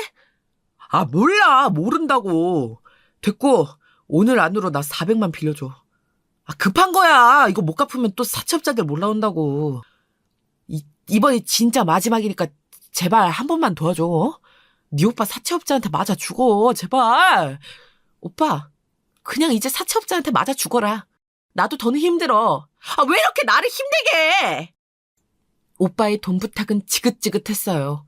저도 당연히 도와주고 싶지 않았는데 엄마와 같이 사니까 사채업자가 찾아오면 그걸 감당하는 것도 바로 우리 엄마였거든요. 그래서 이를 악물고 돈을 보냈습니다. 그러면서 엄마를 제가 모시려고 준비 중이었어요. 도저히 오빠 부부와 더 엮이고 싶지 않았거든요. 남편과 긴 상의 끝에 엄마를 데려오려고 했고 남편도 다행히 제 편을 들어주었습니다. 그런데 갑자기 어떤 사건이 발생했어요. 어떡해요. 제가 잠깐 시장에 다녀왔는데 어머님이 사라지셨어요. 어머님이 저번에 치매라고 하셨는데 이렇게 빨리 증상이 나빠질 줄은 몰랐어요. 열심히 찾고 있는데 안 보여요. 그게 무슨 소리예요? 그리고 우리 엄마가 치매라고요? 도대체 무슨 일이 있던 거예요? 제가 시부모님 모시고 한 달 여행 다녀온 사이에 이런 일이 발생했다고요? 우리 엄마 마지막으로 본 게 언제예요? 어머님이 분명히 오늘 아침엔 있었어요. 그런데 제가 아기를 데리고 시장에 갔다 오니까 현관문이 열린 상태로 있었어요. 어떡해요? 남편도 열심히 찾고 있어요. 경찰에 신고했어요? 그리고 엄마가 치매 판정을 받았으면 저한테 말씀하셨어야죠. 제가 어디 다른 나라에 간 것도 아니고 제주도에 간 건데. 시부모님이 환갑이라 기념으로 제주도로 한 달 살이를 다녀왔거든요. 곧 우리 엄마를 제가 모시고 살 예정이라 시부모님을 모시고 갔던 거였어요. 시부모님과 남편과 제주도에서 우리 딸을 데리고 행복하게 지내다 올라왔더니 청천벽력 같은 소식이 들려왔죠. 새언니는 울면서 우리 엄마가 사라졌다고 했는데 심지어 경찰에 신고도 하지 않은 상태였어요. 저희가 계속 순찰하고 돌아다녔는데 도저히 보이지 않아요. 주변 CCTV를 봐도 이게 기묘하게 사각지대에 걸리더라고요. 그래도 포기하지 않고 찾을 테니 따님은 너무 걱정하지 마시고 집에 계세요. 찾으면 바로 연락드릴게요. 네, 선생님들 제발 부탁드려요. 저희 엄마 치매라고 하더라고요. 그래도 얼마 전까지 진짜 멀쩡하셨어요. 그러니까 제발 찾아주세요. 저는 너무 충격적인 소식에 두 발 벗고 엄마를 찾아다녔어요. 그런데 아무리 주변을 몇 번이고 뒤져도 엄마는 나오지 않았습니다. 너무 슬퍼서 밥도 먹지 못하고 잠도 잘 수가 없었어요. 여보, 장모님 걱정이 당연히 되는 거 알아. 그런데 일단 뭐라도 먹자. 뭘 먹고야 장모님 찾으러 다니지. 이렇게 아무것도 안 먹으면 장모님 못 찾아.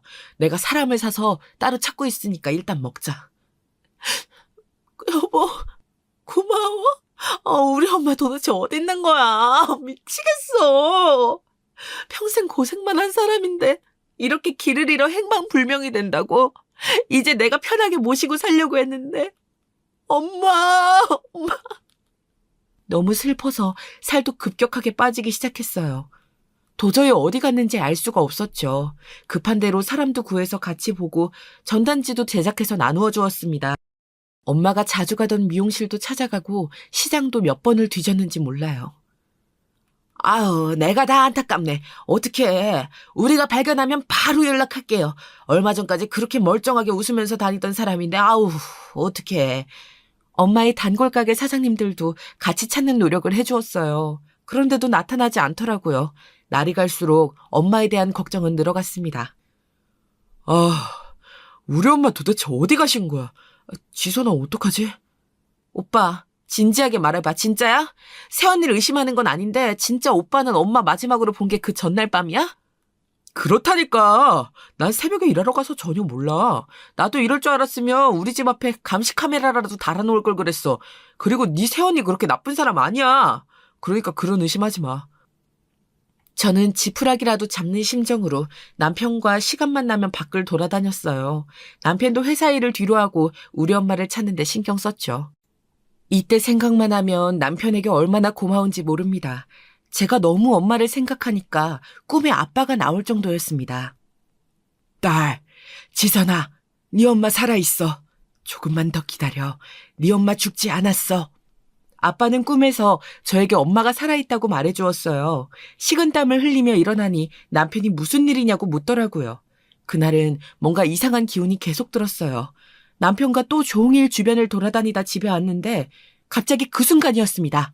띠리링 하는 소리와 함께 제 핸드폰이 울렸어요. 그런데 핸드폰에 뜬 번호는 바로 제 엄마였어요. 사실 제가 엄마에게 이런 일이 일어날 줄 모르고 핸드폰을 하나 더 사준 적이 있어요. 오빠의 연락을 받지 않으려고 몇 년 전에 몰래 엄마랑만 연락하려고 샀던 핸드폰이었어요. 그 번호가 뜨자 저는 소스라치게 놀랐습니다. 엄마, 엄마? 엄마 맞아? 엄마야? 여보세요? 지선아, 엄마야, 엄마, 지선아. 잠시만, 지금 배터리가 없어. 이것도 겨우 몰래 하는 거야. 이 사람들은 내가 핸드폰 몰래 갖고 있는지 몰라. 그게 무슨 소리야? 엄마, 이 사람들이라니 자세히 얘기해봐. 엄마, 내가 얼마나 찾았는지 알아? 엄마, 도대체 어디 있는 거야? 엄마, 내가 시부모님 모시고 제주도 간 사이에 치매 판정 받았다며. 나는 그것도 모르고. 지선아, 엄마 치매 아니야. 그거 다 조작이야. 너희 오빠랑 새언니가 짜고 나를. 시간이 없다. 밖에 누가 있는 것 같아. 엄마가 이거 보낼 테니까 봐. 엄마, 여보세요? 엄마! 엄마는 시간이 없다며 급하게 전화를 끊었어요. 그리고 잠시 후에 제 핸드폰으로 어떤 영상 하나가 도착했습니다. 남편과 저는 둘이 소파에 앉아 영상을 재생했는데 저는 너무 놀라서 핸드폰을 떨어뜨렸어요. 이게 뭐야? 이거 정신병원이잖아. 장모님이 왜 여기 계셔? 여보, 일단 정신 차려봐. 아니, 이게 뭐야? 세상에 이런 일이 있어? 난 충격적이라 믿을 수가 없어. 여기 누가 봐도 정신병원이야, 여보. 이게 말이 돼? 남편의 말대로 엄마가 보낸 영상은 바로 정신병원에 입원한 엄마의 증거 영상이었어요. 환자들은 흰색 환자복을 입은 상태로 움직이지도 못하고 묶여 있었죠. 영상 속에는 엄마가 멀쩡하게 말하는 모습도 있었어요. 선생님, 저 치매 아니에요. 그리고 정신도 멀쩡해요. 아들 말고 딸도 있어요. 딸한테 연락하게 해주세요. 돈도 많이 낼게요. 여기서 꺼내주세요. 제발요. 저 치매 검사 다시 받을게요. 아니요. 이미 아드님하고 며느리가 와서 다 증언하고 돈도 결제했어요. 그러니까 환자분은 여기서 못 나가요. 포기하세요. 저는 진짜 어디 아픈 곳이 없어요. 진짜로 저 정상이에요. 의사 한 번만 보게 해주세요. 우리 딸이랑 전화 한 통만 제발요. 조용히 하세요. 자꾸 그러면 또 묶을 거예요. 아우 시끄러. 영상 속의 엄마는 너무 멀쩡한 상태였어요. 치매라고는 볼 수 없었죠. 엄마는 이 핸드폰을 몰래 몸에 숨기고 여러 영상을 찍은 상태였습니다. 여기가 어딘지 알고 싶었는데 아무리 봐도 주변에 산밖에 없더라고요. 나무만 보이는 영상을 보고 결국 저와 남편은 경찰을 불렀습니다. 세상에 이런 일이. 부모를 이렇게 정신병원에 억지로 넣는 자식들이 요즘 많아요. 등잔 밑이 어둡다고 따님은 이렇게 애타게 엄마를 찾으셨는데 범인은 아들이었네요.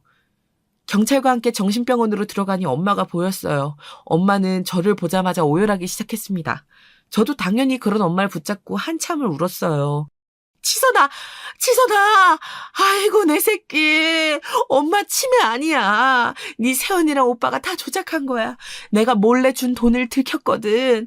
그거 달라길래 절대 안 된다 그랬더니 자기들끼리 이렇게 짜고 나를 정신병원에 넣었어. 이게 다 돈 때문이야. 내가 그럴 줄 알았어. 그 미친 인간들. 엄마, 걱정하지 마. 나랑 남편이 책임질 테니까 엄마는 이제 우리랑 같이 살면서 행복하게 살자. 그 돈들은 남편이 알아서 할 거야. 장모님, 고생하셨어요. 이게 다 무슨 일이에요, 세상에.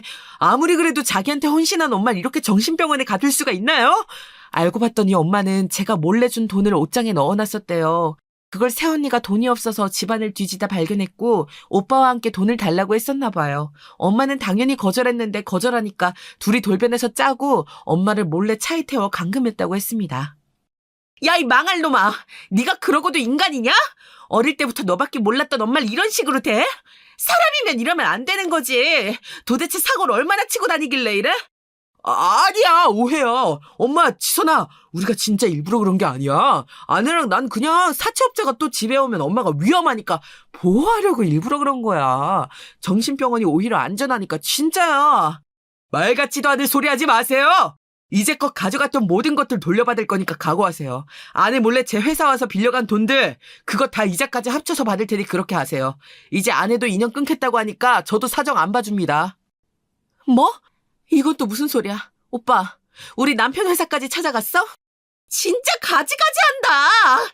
이제 우리 살면서 마주치지도 말자. 나는 지긋지긋해. 이제 오빠랑 세연이 이름만 들어도 치가 떨려. 평생 얼굴 볼 생각하지 마. 우리 엄만 내가 알아서 모시고 살 테니 그렇게 알아. 지선아! 잠시만, 내가 미안해, 너 조카를 봐서라도 이러지 마. 우리가 엄마 책임지고 끝까지 모실게, 제발, 잠시만! 저는 오빠와 새언니한테 인간 대 인간으로 정이란 정이 다 떨어졌습니다. 어릴 때부터 온갖 지원이란 지원은 혼자 다 받았으면서 어떻게 저럴 수가 있는지 궁금했어요. 제가 너무 스트레스 받으니까 남편은 본인이 알아서 하겠다며 저에게 엄마를 모시고 제주도에 다녀오라고 하더라고요. 그래서 모든 법 관련해서 남편이 알아서 처리했습니다. 얼마나 든든했는지 몰라요. 지선아, 고맙고 미안해. 엄마가 너한테 해준 것도 없는데 이런 호강을 누리다니. 사돈댁들도 너무 좋으셔. 나한테 같이 꽃구경 가자고 하더라. 내가 이런 걸 받을 자격이 있는지 모르겠어. 엄마, 지나간 일은 잊고 우리 앞으로 행복하게 살자. 우리 시부모님이야 너무 대단한 분들이시지. 시어머니랑 엄마랑 둘이 내가 같이 여행도 많이 다닐게. 이제 고생 끝이야. 그동안 엄마도 저런 거지 같은 오빠 뒤처리하느라 고생했어. 너무 좋으신 시어머니는 우리 엄마의 사연을 듣고 눈물까지 흘리셨어요. 그러면서 엄마와 함께 꽃구경도 다니고 본인 친구들도 소개해 주셨죠. 덕분에 저는 요즘 아주 행복한 인생을 살고 있답니다. 훌륭하신 시부모님과 멋진 남편, 그리고 우리 사랑스러운 친정엄마까지 한 아파트 단지에서 사는데 얼마나 행복한지 몰라요. 오빠와 새언니는 연락을 아예 하지 않아서 남편에게 소식을 듣고 있습니다. 듣기론 이미 사기죄로 연루가 되어 있어서 지금 둘 다 교도소에 있다고 하더라고요. 평생 그렇게 살라고 하려고요. 신경도 안 쓸 겁니다. 오빠를 생각하면 저는 이제 지긋지긋해요. 엄마가 궁금할까봐 말하자면 둘 다 지금 교도소에 있대. 어떻게 엄마를 그렇게 치매로 둔갑시켜서 병원에 보낼 생각을 했는지 궁금했는데 애초에 사기꾼들이라 그래. 어휴, 나는 이제 아들은 내 자식 아니라고 생각해. 나한테 자식은 너 하나야, 지선아. 우리 딸밖에 없다. 여기까지가 제가 준비한 사연이에요. 쭉 정리하니까 다사다난한 인생을 살았네요. 그래도 지금은 너무 행복해서 다행이라고 생각해요. 들어주셔서 진심으로 감사합니다. 여러분도 행복한 인생 사시길 바랄게요.